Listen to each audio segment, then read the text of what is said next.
noun na sasakyan, vehicle. Ang noun natin is vehicle. Ngayon, nandito pa rin itong tatlo. Pansinin nyo po So, dapat kabisado nyo meaning nito. Si ikimas, kimas, kay rimas, nandito pa rin sila. Pero this time, hindi na place, pero sasakyan ang noun natin.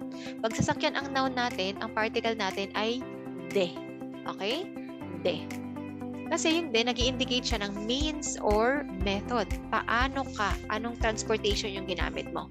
So, this indicates yung means mo ng transportation. Nag-tricycle ka ba? Nag-taxi ka? Nag-train ka? Aeroplano? Yon. So, yan. Kapag ganyan ng mga vehicle, de particle. Okay pa? Pumunta ka by train. Then siya is train. Then siya de ikimas. I'll go by train. Halimbawa naman, dumating ka ng nakataksi. Taxi de kimashita. I came by taxi.